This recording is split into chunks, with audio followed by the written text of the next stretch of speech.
మాట్లాడుతున్నారు.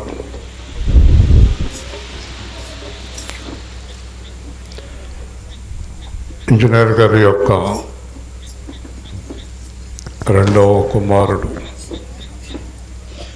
వివాహ దిన సందర్భంగా 1 సంవత్సర కాలం వారు పూర్తి చేసుకుని రెండవ దినములోనికి అడుగు పెడుతూ ఉండగా మనం ప్రార్థించినప్పుడు 3వ దినములో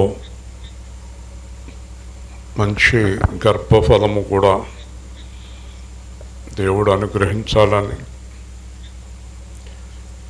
ఇంజనీర్ గారు అనారోగ్య సమస్యతో బాధపడుతున్నారు. అయితే వివాహానికి ముందు కంగారు పడ్డా దేవుడు మాట్లాడాడు, వివాహంలో మీరు ఉంటారు అని. అలాగే వివాహంలో వేదిక పై నుంచి సాక్ష్యం చెప్పారు. ఈ మధ్యకాలంలో ఒక 2 మాసాలుగా కొంచెం తీవ్రత పెరిగి, అయితే ఈరోజు కూడా తప్పకుండా మరొక గర్భఫలం వచ్చే వరకు ఉండాలని మనం ఆశించాలి. సంఘం ప్రార్థించినప్పుడు, సేవకులు ప్రార్థించినప్పుడు దేవుడు కార్యాలు చేస్తాడు. దేవుడు అద్భుతాలు చేస్తాడు, ఆశ్చర్యకార్యాలు చేస్తాడు. ప్రార్థన చేద్దాం. ప్రేమగల తండ్రి, జీవాధిపతి అయిన ప్రభువా, ఈ శుభ సంతోష సమయములో 1 సంవత్సరం పూర్తి చేసుకుని వారు 2వ సంవత్సరంలో అడుగు పెడుతున్న సందర్భంలో పిల్లలను దీవించి వారికి మీ చిత్తమైతే చక్కని స్థిరత్వమును, మంచి సంతానమును కూడా మీ అనుగ్రహించమని, ముఖ్యముగా సహోదరులు ఇంజనీర్ గారు త్వరగా పూర్తిగా కోలుకొని సంపూర్ణమైన ఆరోగ్యముతో తిరిగి మా మధ్యలోనికి చక్కగా ఉండటానికి సహాయం చేయమని, ఈ కూడిక ద్వారా కుటుంబాన్ని దీవించి ఈ కూడిక ద్వారా మీరు మహిమ తెచ్చుకొని మీరు ఘనత ప్రభావాలు పొందుకొని తప్పకుండా మీ ఆశీర్వాదముతో వారిని నింపమని యేసుక్రీస్తు నామములో ప్రార్థించి వేడుకుంటున్నాము తండ్రి. ఆమేన్.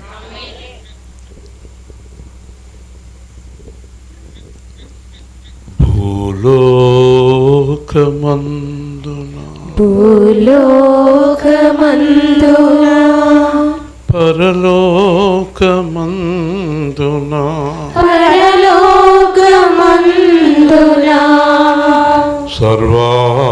సర్వాధికారి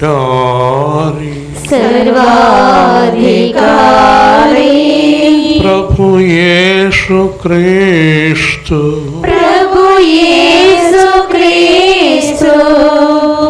మా ప్రార్థనా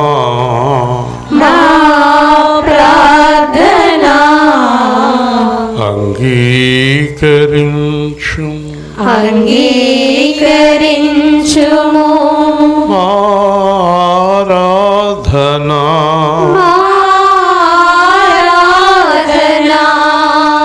అంగీకరించుము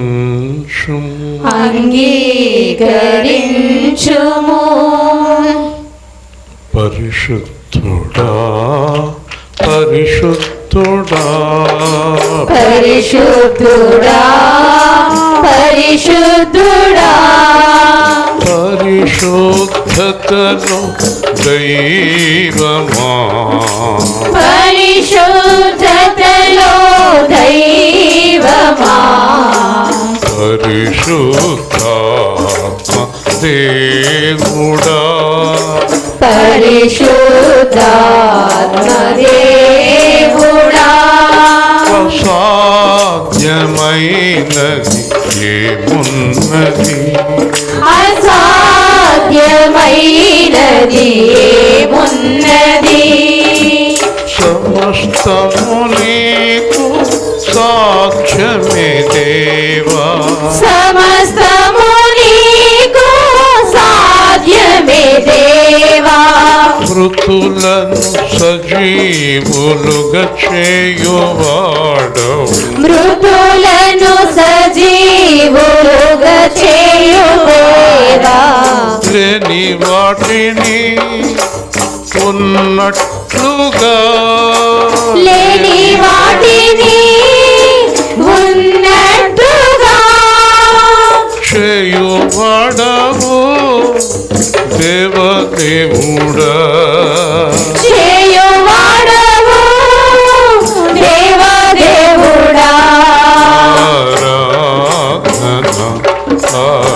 ఆరాధన ఆరాధన ఆరాధన ఆత్మతో సత్యముతో ఆత్మతో సత్యముతో ఆరాధన ఆరాధన ఆరాధన ఆరాధన ఒక్క మాట చాలు ఒక్క మాట చాలు ఒక్క మాట చాలు ఒక్క మాట చాలు నీ మాటలో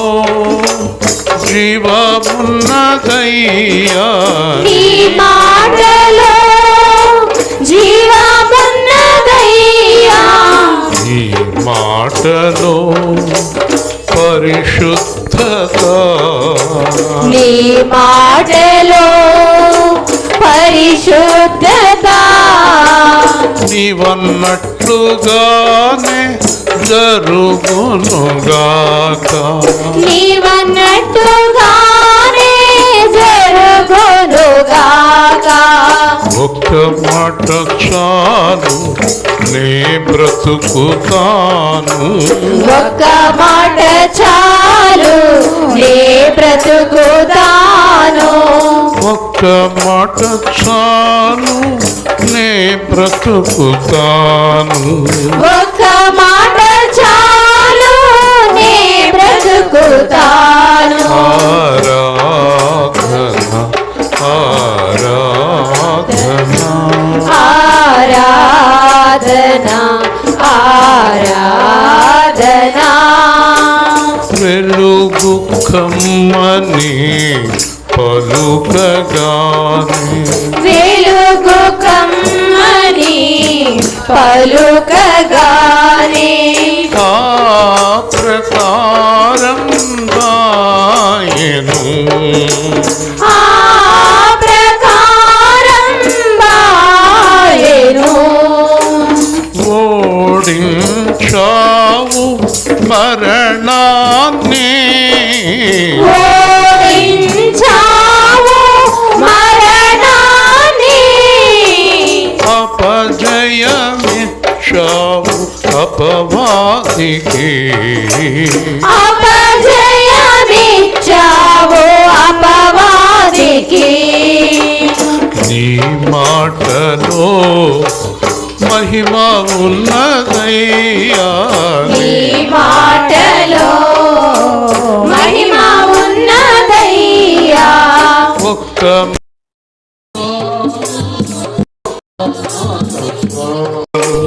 ఒక్క మాట చాలు ఒక్క మాట చాలు పడి ఉన్న వారి రేవనెత్తువాడా పడి ఉన్న వారిని లేవనెత్తువాడా కృంగిన వారి విడిపించువాడా కృంగిన వారిని విడిపించువాడా దుఃఖము నెట్టూర్పు తొలగించువాడా దుఃఖము నిట్టూర్పు తొలగించువాడా సర్వశక్తిమంతుడా సర్వలోకనాథుడా సర్వశక్తిమంతుడా సర్వలోకనాథుడా ఆరాధన ఆరాధన ఆరాధన ఆరాధన. అందరం కూర్చుందాం.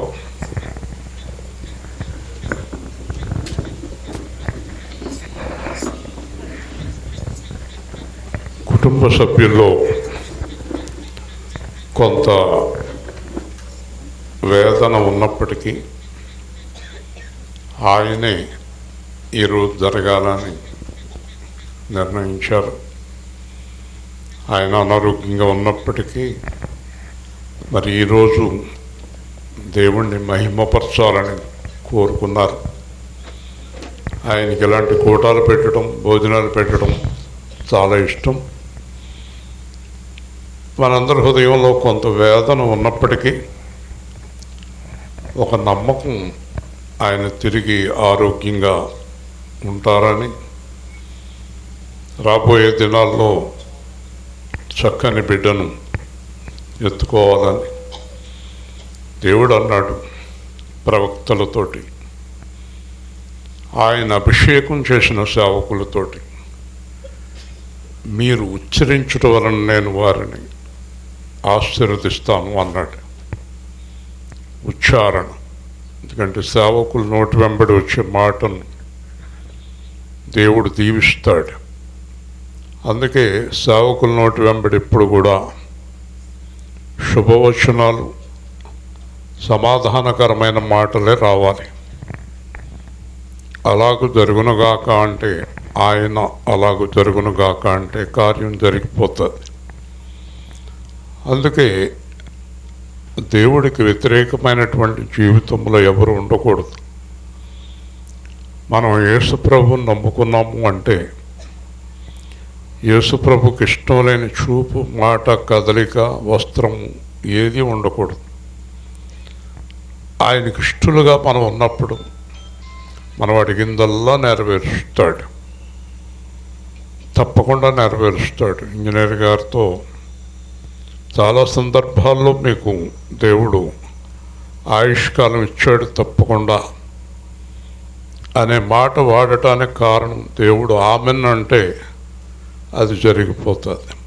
అలాగే అబ్రహాం ఇంటికాడ ఎలా జరుగుతుందంటే దేవుడు ఆమెన్ అంటే అది జరుగుతుంది. మన ఉద్దేశం ఏంటంటే సంఘము కష్టాల నుంచి, శ్రమల నుంచి, బాధల నుంచి, ఇబ్బందుల నుంచి బయటపడాలి అనేటటువంటి విశ్వాసంతో మనము ముందుకు సాగాలి. ఈరోజు వివాహ సందర్భమైన మంచి మాటలు మనం ధ్యానం చేద్దాం. ఎఫెసీయులకు రాసిన పత్రిక 5వ అధ్యాయం. ఎఫెసీయులకు రాసిన పత్రిక 5వ అధ్యాయం. చాలా వాక్యం ఉన్నప్పటికీ క్లుప్తంగా, దేవుడు ఇంజనీర్ గారు భయపడ్డారు. వాతావరణం ఏముండదండి మాకు ఇంతవరకు, ఎప్పుడు భారీ వర్షంలో కూడా మాకు సువార్త జరుగుతుంది చెప్పడం జరిగింది. సాయంత్రం మరియమ్మ గారు నేను పైన ఉంటే ఫోన్ చేసి వర్షం వచ్చేస్తుంది, అదేం రాదు అన్న.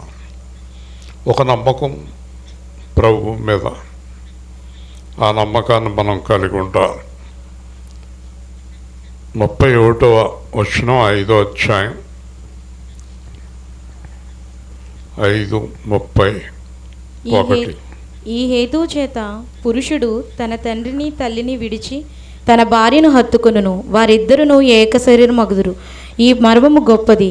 అయితే నేను క్రీస్తును గూర్చియు సంఘమును గూర్చియు చెప్పుచున్నాను. మెట్టుకు మీలో ప్రతి పురుషుడును తనను వలె తన భార్యను ప్రేమింపవలెను. భార్య అయితే తన భర్త యందు భయము కలిగి ఉండునట్లు చూచుకునవలెను. కాబట్టి ఈ భార్యాభర్తల బంధం అనేదట ఒక మర్మం అంట. ఇక్కడ అంటాడు ఈ మర్మము చాలా గొప్పది. ఏ విధంగా గొప్పదంటే, ఆ అమ్మాయి ఎవరో, ఈ అబ్బాయి ఎరగడు, ఈ అబ్బాయి ఎవరో అమ్మాయి ఎరగదు, నేనెవరో ఆవిడ ఎరగదు, ఆవిడెవరో నేను ఎరగను. మీలో చాలా వరకు అంటే ఈ ప్రేమల పెళ్ళిళ్ళు తప్ప మిగతా పెళ్ళిళ్ళ గురించి మాట్లాడుతున్నాం. ఈ ప్రేమించుకునే వాళ్ళు ఎవరో మనకు తెలియదు అనుకోండి. దేవుడి చేత ఏర్పాటు చేయబడిన వివాహాలు అయితే కనుక వాళ్ళెవరో ఎరగరు, వీళ్ళెవరో వాళ్ళు ఎరగరు కదా, తెలియదు. అసలు పలానా చోట తన భార్య ఉందని, పలానా చోట తన భర్త ఉందని తెలియదట. ఇది మర్మం. ఆ మర్మం ఏంటంటే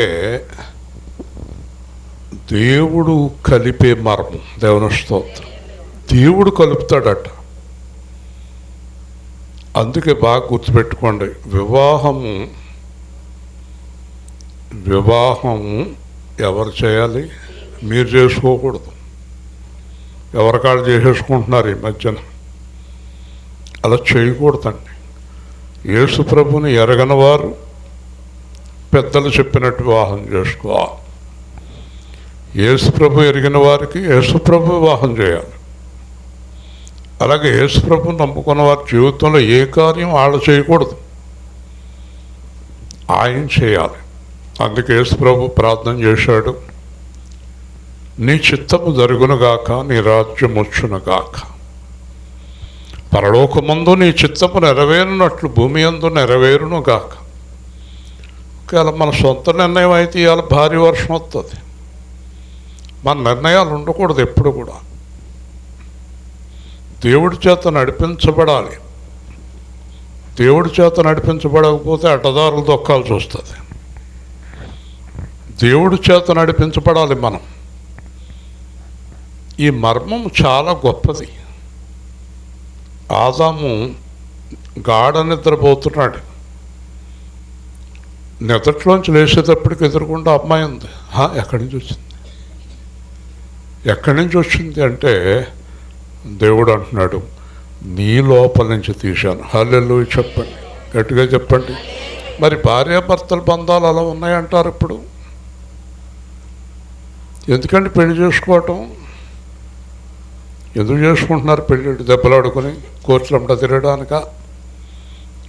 పెళ్ళి అనేది, వారి వైవాహిక జీవితం అనేది దేవుణ్ణి మహిమపరచాలి. దేవుని స్తోత్రం.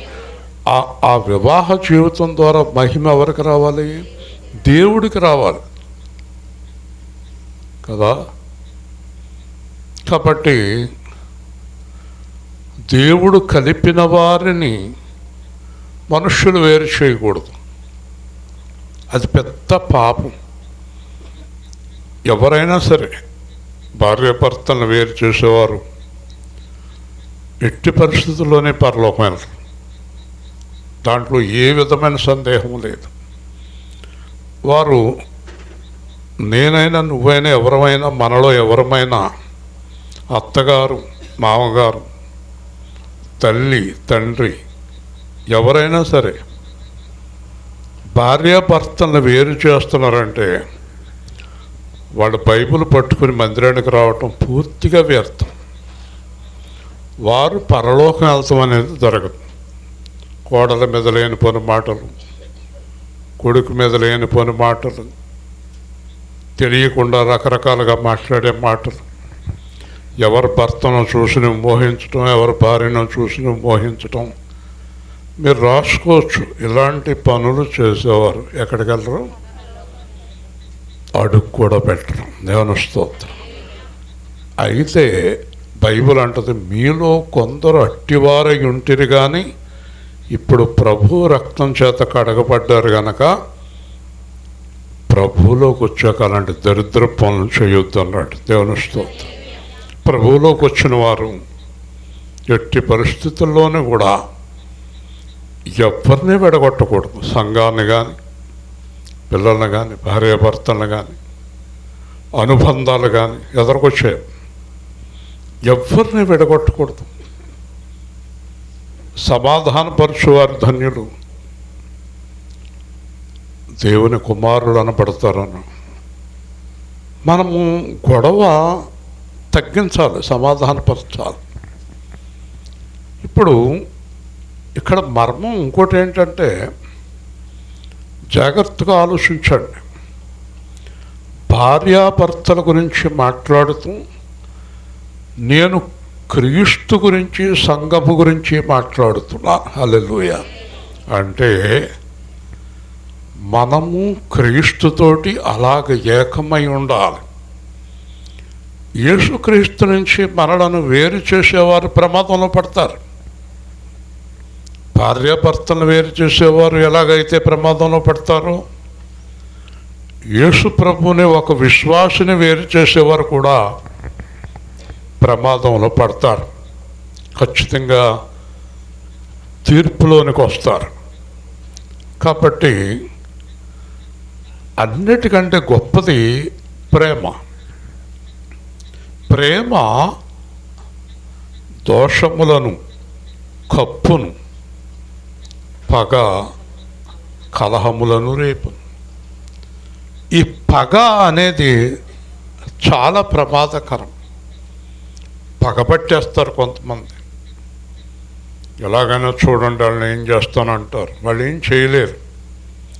ఎందుకంటే పౌలు అన్నాడు, వాళ్ళు ముందుకి కొనసాగలేరు. హల్లెలూయా. ఆపేస్తాడు దేవుడు.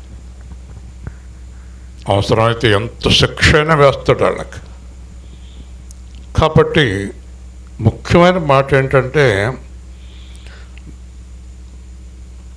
ఈ హేతు చేత తండ్రిని తల్లిని విడిచి తన భార్యను హత్తుకొను. ఒకసారి అబ్రహాం కుమారుడైన ఇస్సాకు తల్లి చనిపోయింది. తల్లి చనిపోయిన తర్వాత అబ్రహాం అంటాడు ఎలియాజరుతోటి, నువ్వు వెళ్ళి నా కుమారుడికి భార్యను తీసుకురా, నీకు ముందు దేవుడు తన దూతను పంపుతాడు అంటాడు.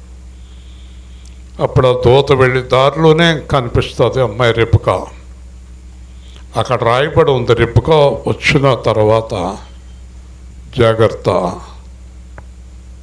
రిబ్కా ఇస్సాకును చేరిన తర్వాత ఇస్సాకు తల్లిని కూర్చున్న దుఃఖము మానెను. హల్లెలూయా. చూసారా, ఆ భార్య వచ్చి, నీకు తల్లిని నేను మీ అమ్మ లేదని బాధపడకు. చూసారా, అలాంటి వారు ఈ రోజుల్లో మనకు కనిపిస్తున్నారా? తల్లి, తండ్రి, స్నేహితుడు, దైవం, గురువు, ఇన్ని పాత్రలు పోషించమని దేవుడు వివాహం చేశాడు. హల్లెలూయా. చాలా పాత్రలు పోషించాలి. ఎవరు? భార్య. భార్య చాలా పాత్ర పోషించాలి. మనకు తెలుసు, చాలామంది కుటుంబాలను ఆడవాళ్ళే సర్వనాశనం చేసేసారు. స్త్రీలు కుటుంబాలను నాశనం చేశారు. పౌలు అన్నాడు, హవ్వ మోసపుచ్చబడింది, షారా దేవుడికి వ్యతిరేకమైన కార్యం చేసింది, రిబ్కా అలాగే ప్రవర్తించింది. చాలామంది బైబిల్ గ్రంథంలో స్త్రీలు సాతాను చేత మోసపోయారు. అబ్రహాముకి, షారాకి దేవుడు బిడ్డనిస్తానన్న తర్వాత కూడా నువ్వు హాగరుతో పో అని గొడవ చేసింది. కాబట్టి స్త్రీ పాత్ర కుటుంబంలో చాలా ప్రాముఖ్యమైన పాత్ర. ఈ రోజుల్లో వాళ్ళు అసలు అంత ప్రాముఖ్యంగా ఉండడం లేదు. బైబిల్ అయితే మీరు ఇంటికి వెళ్ళి చదవండి, సామెతలు 31లో స్త్రీ ఎంత గొప్ప పాత్ర వహిస్తుంది అనేది రాయబడి ఉంది. కాబట్టి భార్యాభర్తలు ఎలా ఉండాలంటే, ఇద్దరు ఏక శరీరమై, ఏక ఆత్మై, ఏక మనస్సై, అలాగ వాళ్ళిద్దరూ ఉన్నప్పుడు దేవుడు వాళ్ళ ప్రేమకు, వాళ్ళ అనురాగానికి గుర్తుగా వాళ్ళకి గర్భఫలాన్ని ఇస్తున్నాడు. హల్లెలూయా. గర్భఫలం అనేది చూడండి, కీర్తన గ్రంథంలో గర్భఫలం గురించి మాట్లాడతాడు దేవుడు.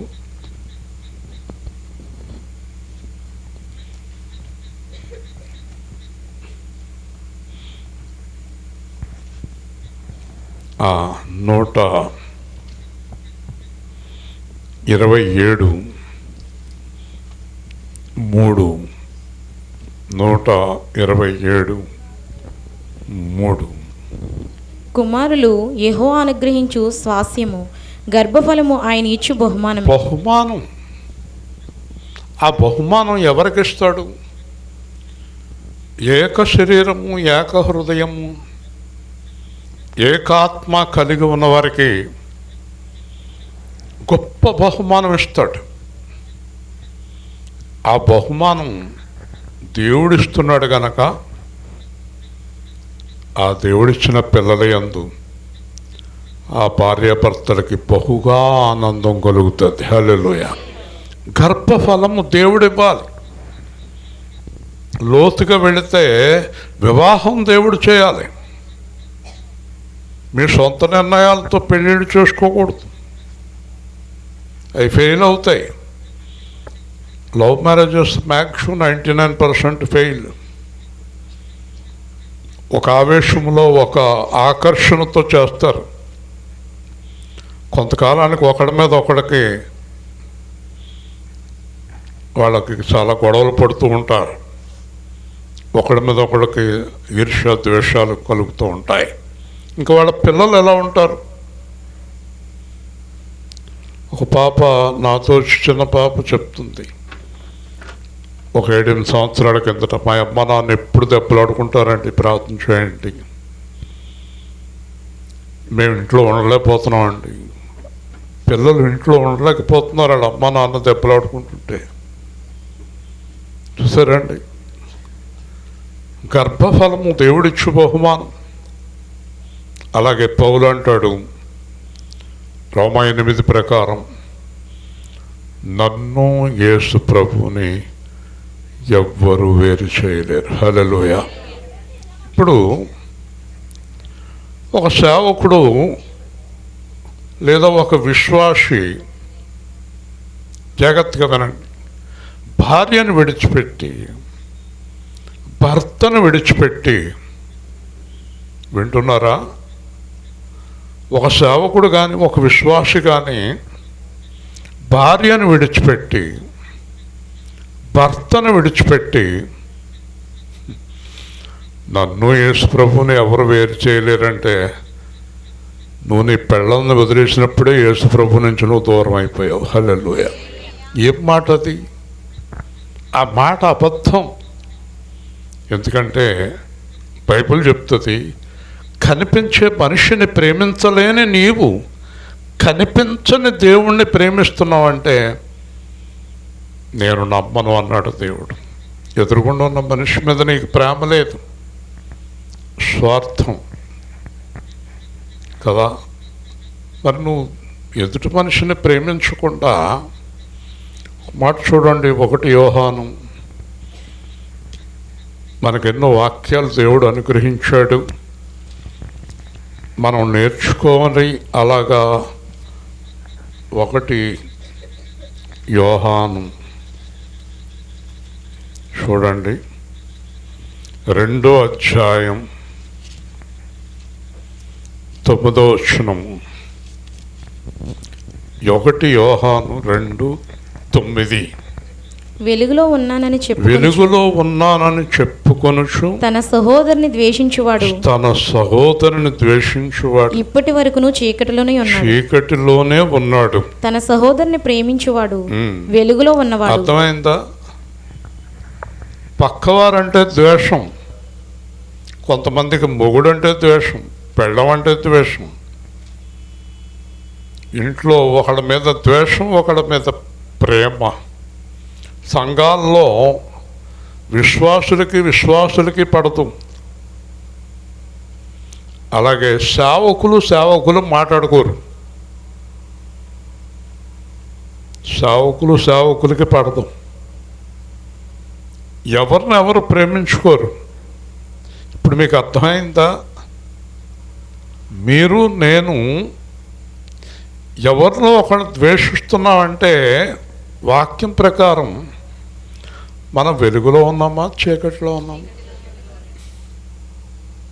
చీకట్లో ఉండి మీరందరూ వెలుగులోకి రండి అంటే,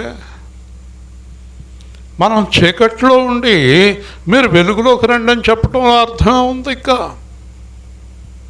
కాబట్టి ప్రేమ అనేది చాలా ప్రాముఖ్యమైనది.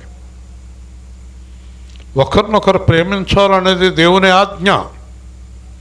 దేవుణ్ణి ప్రేమించాలి, సాటి వారిని, నీ పొరుగువారిని ప్రేమించాలి. పొరుగువారిని ప్రేమించేవాడు పెళ్ళాన్ని ప్రేమించడా?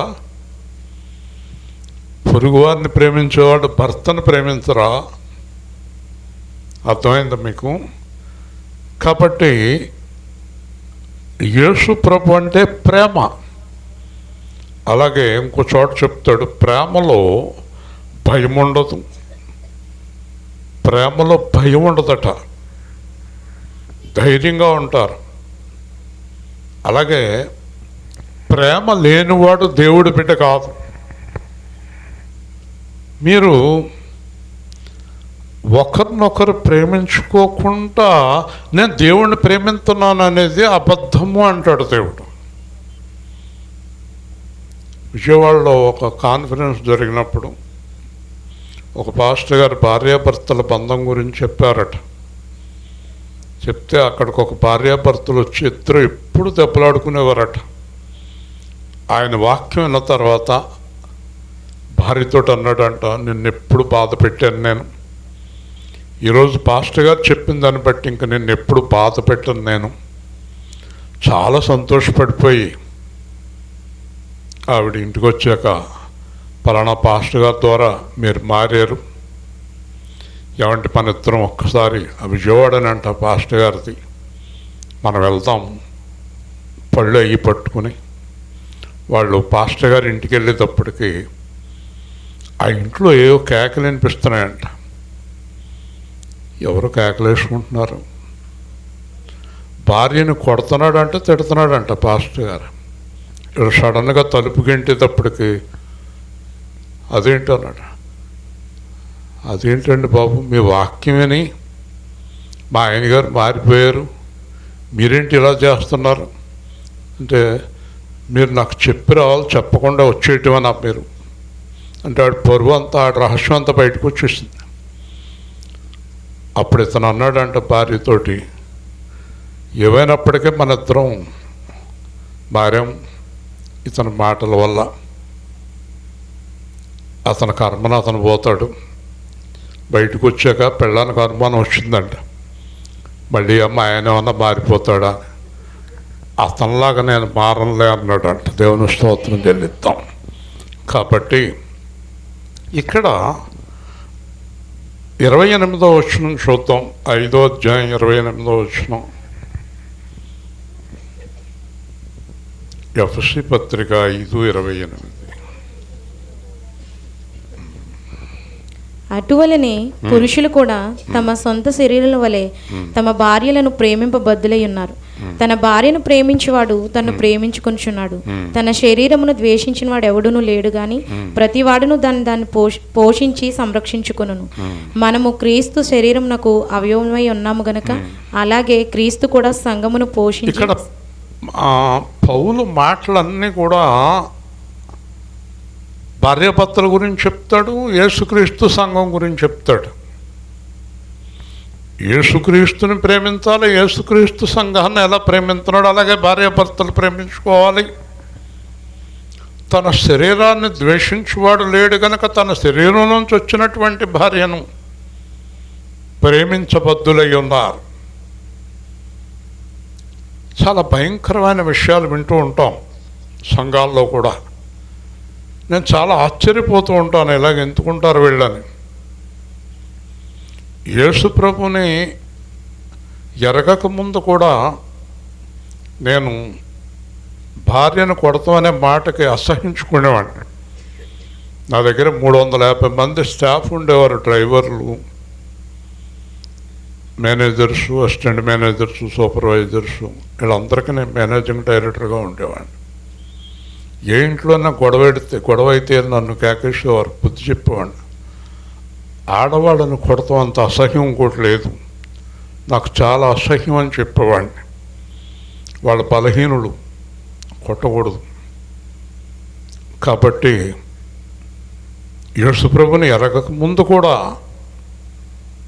అలాంటి పనులు అంటే కొట్టడాలు, తిట్టడాలు, దూషించడాలు ఏం చేయలేదు. కానీ బైబిల్ పట్టుకుంటే వదిలేస్తానని మాత్రమే చెప్పాను నా భార్యకి. మీకు అర్థం అవ్వలేదా? బైబిల్ చూస్తే నిన్ను వదిలేస్తాను, నేను వదిలేస్తానేమని భయమేసి బైబిల్ వదలలేదు, ఆ పవిత్ర బట్టల్లో దాచుకుంది. ఈవిడికి సీక్రెట్ ఫ్రెండ్షిప్.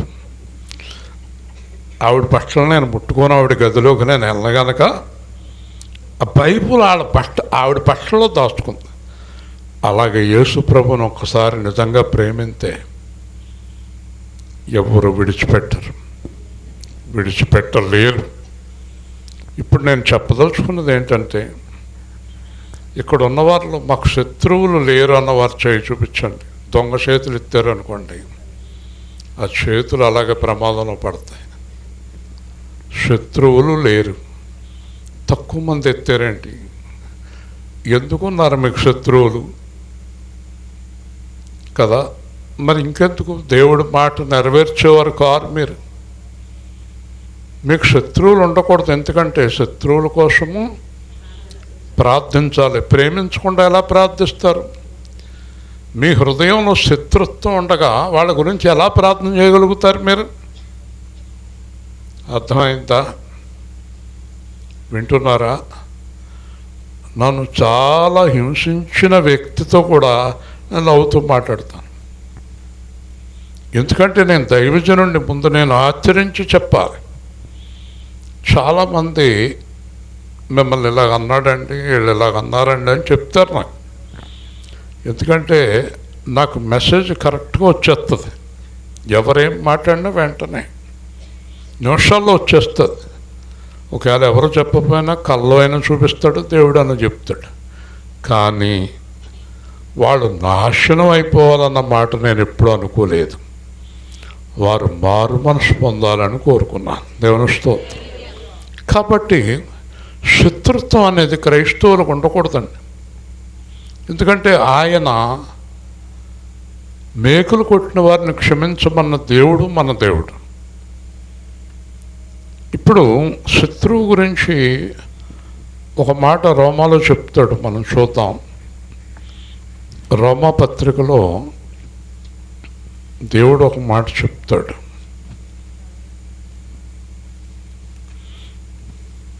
చూడండి, రోమా పత్రిక 12వ అధ్యాయం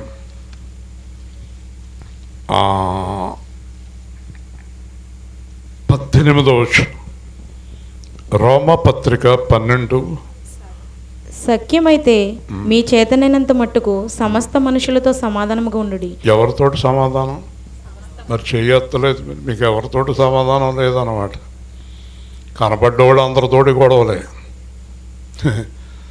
ఏ రోజున అవుతుందో ఏడో మూత ముడుచుకుని పోతుందో తెలియదు. ఆవిడ నవ్వినప్పుడు మనం నవ్వాలి, ఆవిడ ముడుచుకున్నప్పుడు మనం ముడుచుకోవాలి. అది మన జాత కాదు. మనం ఎప్పుడు నవ్వుతాం, ముడుచుకుంటాం జాత కాదు మనకి. వాళ్ళు ఏదో రకరకాలుగా ఉన్నారని మనం ఎందుకుంటాం? దేవుడి పిల్లలు. సాధ్యమైతే సమస్త మనుషులతోనూ సమాధానం కలిగి ఉండండి. ప్రియులారా, మీకు మీరే పగ తీర్చుకొనక దేవుని ఉగ్రతకు చోటియుడి. పగ తీర్చుట నా పని, నేనే ప్రతిఫలం నెత్తును అని ప్రభు చెప్పుచున్నాడు. పగ తీర్చుకుంటా ఎంతవరకు పగ తీర్చుకోగలదు? నీ వల్ల ఎంతవరకు జరుగుతుంది? నువ్వు పగ తీర్చుకోలేవు. దేవుడు పగ తీర్చుకుంటానంటున్నాడు. హల్లెలూయా. నీ శత్రువుని ఎవరికి అప్పచెప్పాలి? ఎవరికి? దేవుడికి అప్పచెప్పాలి. నువ్వేం అనక్కర్లేదు, నువ్వేం మాట్లాడక్కర్లేదు. ఏమంటే మిమ్మల్ని ఎలాగ అంటున్నారు అనుకొని బట్టి. తర్వాత కాబట్టి నీ శత్రువు ఆకలిగొని ఉంటే ఆ, అతనికి నీ భోజనము శత్రువు ఆకలిగొని ఉంటే భోజనము పెట్టుము. భోజనం పెట్టమంటున్నాడు. నా గుమ్మలోకి రావద్దు నీ జీవితంలో అంటే ఇంకా భోజనమే పెడతావు నువ్వు. శరీరం ఒక నాకు చూపించుకుంటావు, భోజనంలో పెడతావు. ఇంకా శత్రువుకి దప్పిగొని ఉంటే దాహమిమ్ము. మంచినీళ్ళు అలాగూ చేయటం వలన అతని తల మీద నిప్పులు కుప్పగా పోయేదు. కీడు వలన జయింపబడక మేలు చేత కీడును జయించు. యేసు ప్రభు అందరికీ ఏం చేస్తాడండి చెప్పాలి? మేలా కీడా? మరి యేసు ప్రభు పిల్లలు కీడు చేస్తే ఎలాగా? మొన్న ఎవరో వచ్చారు, ఒక ఆవిడ మాకు ఎంత కీడు చేసిందో చూడండి అన్నారు. నేను అన్నాను, ఆవిడ ఎలాగో పైకి వెళ్తలే కిందకు పోతే మీరు క్షమించండి ఆవిడ అన్నాను. నా దగ్గరికి వచ్చి చెప్పింది, చూడండి ఎంత కీడు చేసిందో ఆవిడ మాకు అన్నారు. వదిలేయండి, దేవుడి ప్రకారం మీరు ప్రార్థన చేసుకోండి. ఒకవేళ మీరు ఆవిడ రోజు తిడతా కూర్చుంటే మీరు ఆవిడతో పాటు కింద తిట్టుకుంటా వెళ్ళాల్సి వస్తుంది. ఇద్దరు కింద తిట్టుకోవచ్చు, మీరు పైకి వెళ్ళరు మీ ఇద్దరు. కాబట్టి క్షమించి వదిలేయండి. దేవుని స్తోత్రం. దేవుని వాక్యాన్ని అనుసరించేవారే దేవుని పిల్లలు. దేవుని వాక్యాన్ని అనుసరించిన వారు దేవుని పిల్లలు కాదు. మీరు ఎప్పుడైనా యేసు ప్రభువుని గమనించారా? ఎంత ప్రేమ, ఎంత కరుణ, ఎంత జాలి కదా. అలాంటి దేవుడి పిల్లలమా మనం? మన ముఖాలు ఎందుకు అలా ఉంటాయి? రౌద్రంగా ఉంటాయి, చిరాగ్గా ఉంటాయి, కోపంగా ఉంటాయి, ఈర్ష్య, ద్వేష, అసూయలతో, కక్షలతో నిండిపోయి ఉంటాయి. ఎందుకంటే అలా ఉంటాయి మన ముఖాలు? The face is indication of heart. నీ ముఖము నీ హృదయానికి ప్రతిబింబం. నీ హృదయంలో ఏదుందో అది నీ ముఖంలో కనపడుతుంది. ఎంత దాచుకున్నా బయటకు వచ్చేస్తుంది. అదా నక్క పులివేషం వేసినా ఇంకో నక్క కోత కూసేటప్పటికి ఇది కూసింది. కాబట్టి దొంగ నాటకాలు ఎంతోసేపు ఉండవు. పైకి మంచివారిగా నటించడం కష్టం అనుకుంటారు. మంచివారిగా నటించారు, కానీ నటించినా అది ఒకరోజు ఖచ్చితంగా బయటకు వచ్చేస్తుంది. దయచేసి క్రైస్తవులు వేషధారులుగా ఉండొద్దన్నాడు యేసు. అంటే నటించే క్రైస్తవులు ఇక్కడ ఎలాగో పబ్బం గడిపేసుకుంటారు, కానీ అక్కడికి రానివ్వడం. దేవుని స్తోత్రం. Don't act like Christian, be a Christian. నువ్వు యాక్షన్ చేయకు క్రైస్తవుల్లాగా, క్రీస్తు భక్తుల్లాగా. క్రీస్తులాగే ఉండు. హల్లెలూయా. ఇదే నా కోరిక, నవజీవన రాగమాలిక, నవజీవన రాగమాలిక. ఇదే నా కోరిక, నవజీవన రాగమాలిక,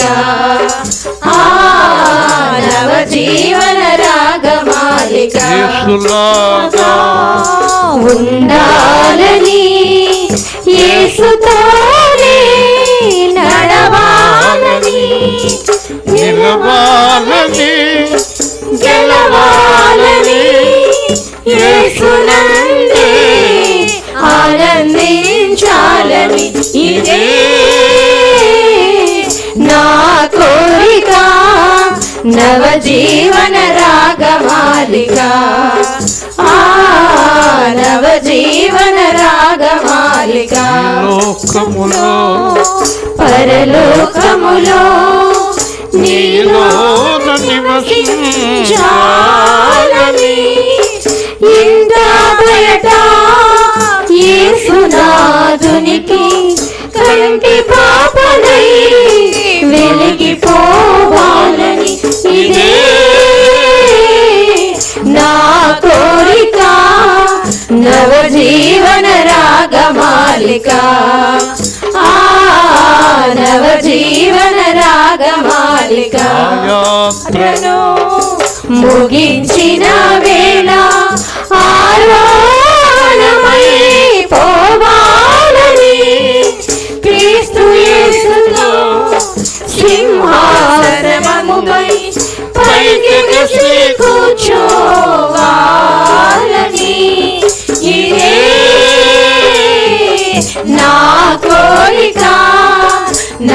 జీవన రాగమాలిక. పాట వరకనా కోరిక, జీవితం కూడానా? అలాగే రాశారు, అలాగే జీవించారు, అలాగే వెళ్ళిపోయారు ఆర్ఆర్కే గారు. ఆయన నాకు అభిషేకం చేశారు. అలాగే పాట రాశాడు ఆయన, అలాగే జీవించాడు, అలాగే వెళ్ళిపోయి అక్కడ కూర్చున్నాడు. మనందరం అలాగ జీవించినప్పుడు ఇదంతా వ్యర్థమే, ఇదంతా వ్యర్థమే. ఈ కోటాలు, భోజనాలు, కానుకలు వేషధారణ అయిపోతుంది. మనం వేషధారులుగా ఉండకూడదు. మస్ట్ బి రియల్, న్యాచురల్గా ఉండాలి, ఆర్టిఫిషియల్గా ఉండకూడదు. యథార్థమైన క్రైస్తవులుగా ఉండాలి. ఇక్కడ మనము క్రీస్తు శరీరములకు అవయవములమై ఉన్నాము. చూస్తారండి, క్రీస్తు శరీరములో ఆయన అవయవాలన్నీ కూడా దేవుడు కొరకు ఆలయముగా ఉన్నాయి. సంఘానికి ఆయన శిరస్సు. ఈ క్రీస్తు అవయవములుగా ఉన్నటువంటి మనము ఆ సంఘమును పోషించి ఆయన సంరక్షించుచున్నాడు. నేను ముగించే ముందు 2 మాటలు చెప్తాను.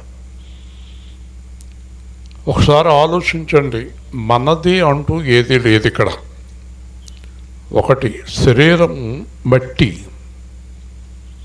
ఆత్మ దేవుడిది. నీది అంటూ ఏది లేదు. నేను ఉద్యోగం చేస్తున్నాను, నాకు బంగారం ఉంది, నాకు ఆస్తి ఉంది, నాకు మేడ ఉంది. ఇవన్నీ టైం అయిపోయిన తర్వాత విడిచిపెట్టి వెళ్ళిపోవాలి.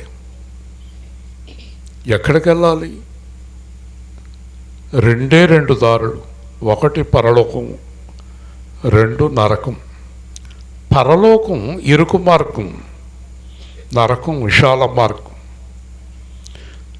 విశాల మార్గంలో ప్రయాణం చేసేవారు ఎందరో, ఇరుకు మార్గంలో వచ్చేవారు కొందరే. Hallelujah. They are very few. చాలా తక్కువ మంది యేసుప్రభు మార్గంలో నడుస్తారు. యేసుప్రభు మార్గంలో నడిచినప్పుడు భార్య విరోధవుతుంది, భర్త విరోధవుతాడు, బంధువులు విరోధులవుతారు, చుట్టూ ఉన్నవారు విరోధులవుతారు. ఎంతమంది విరోధులైనా క్రీస్తు మార్గంలో నడిస్తేనే పరలోకం వెళ్తారు. దేవుని స్తోత్రం. ఒకవేళ బాబోయ్ ఆళ్ళతోటి వద్దు, ఏళ్ళతోటి వద్దు, ఆళ్ళతో గొడవద్దు, ఏళ్ళతో గొడవద్దు అని ఎక్కడ తాళాలు అక్కడ కొట్టుకుంటూ బతుకుతున్నావు అనుకో, ఆ బ్రతుకు అయిపోద్ది కదా. ఇక్కడ ఎంతో కాలం ఉండవు కదా. 70, 80, 70-80 మోషే అంటాడు. అది కూడా ఆయాసము, షుగర్లు, బీపీలు, కాలు నొప్పులు. చాలామంది గబగబా మెట్లు ఎక్కేవాళ్ళు లేరు ఇక్కడ.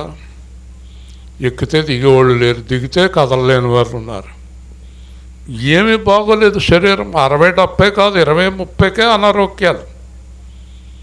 కాబట్టి ఈ శరీరమును మట్టి అని మర్చిపోతున్నావు. బైబిల్ ఉంది, ఈ మట్టిని దేవుడు మహిమకు మారుస్తున్నాడు. హల్లెలూయా. మట్టి దేహాన్ని మహిమ దేహంగా మారుస్తున్నాడు. ముగిస్తున్నాను. ఏ మట్టి దేహాన్ని మహిమ దేహముగా మారుస్తున్నాడు అంటే, ఏ మట్టి దేహములో ఆత్మతో ఉన్నవాడు నాది ఏమీ లేదు అంత దేవుడిదని, దేవుడు మాట ప్రకారం యథార్థంగా జీవిస్తున్నాడో వాళ్ళని మాత్రమే మహిమ దేహముగా దేవుడు మారుస్తాడు. మీరు గుర్తుపెట్టుకోండి, అందరూ పరలోకం వెళ్ళరు.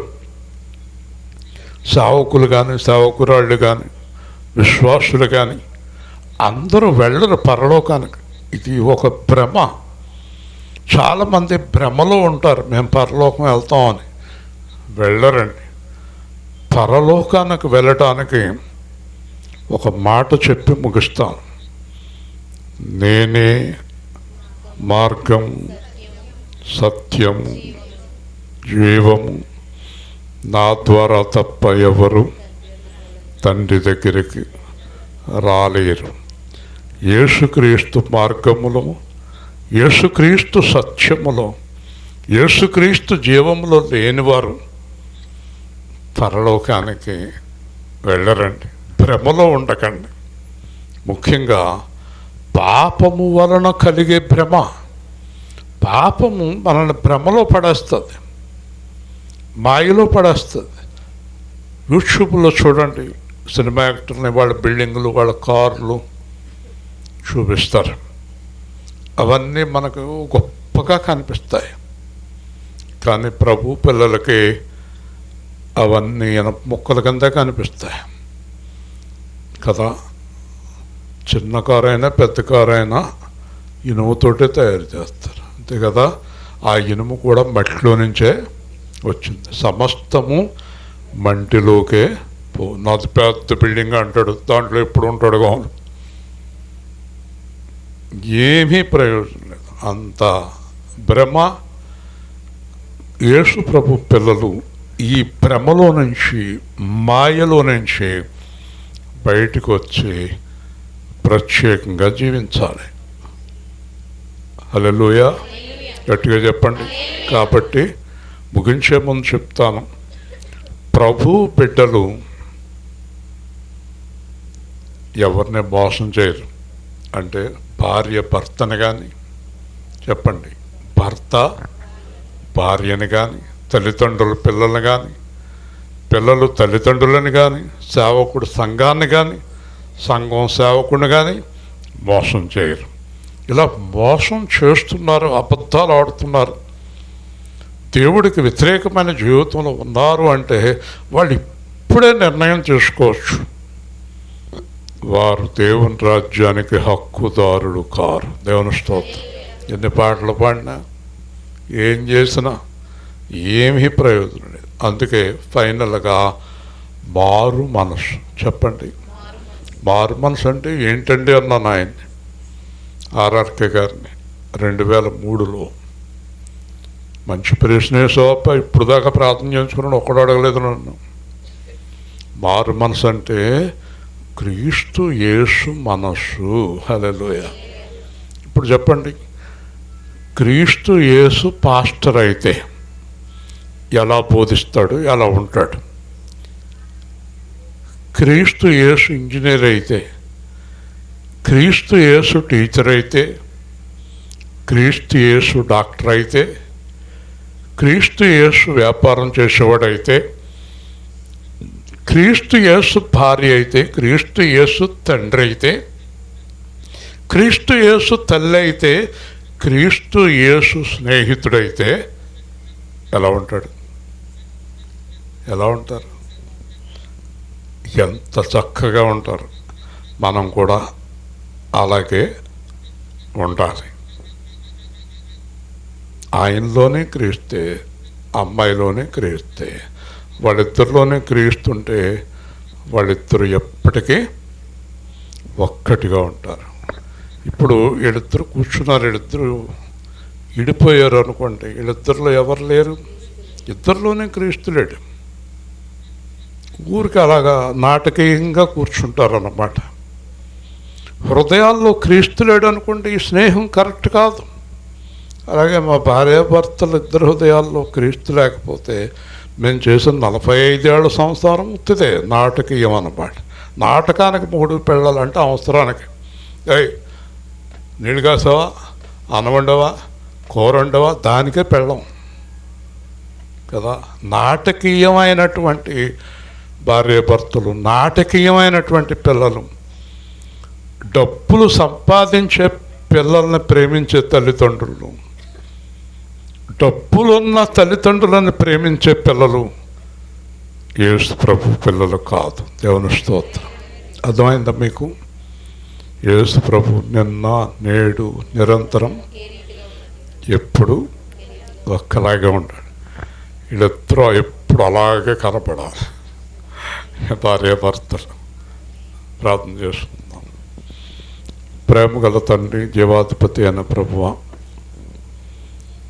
ఒక సంవత్సర కాలము చక్కగా వారు రెండో సంవత్సరం, అంతేకాదు వారు జీవించిన ఆయుష్కాలం అంతా చక్కని పిల్లల వలె ఏక శరీరమై, ఏకాత్మ, ఏక మనస్సై క్రీస్తు యేసు మనస్సుతో వారు కాపురం చేసి నీలాంటి పిల్లలను కలిగి తల్లిదండ్రులను అందరిని సంతోషపరిచి పెద్దలను, ఆయన ఇంజనీర్ గారు గురించి వేదన అందరి హృదయంలోని ఉంది.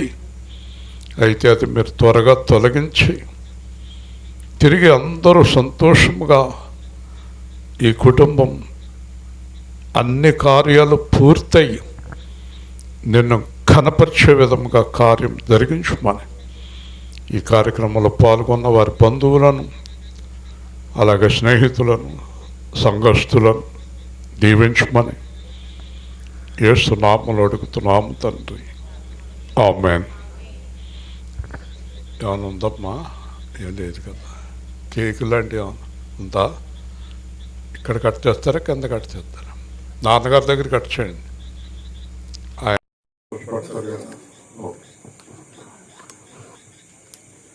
గమనించండి.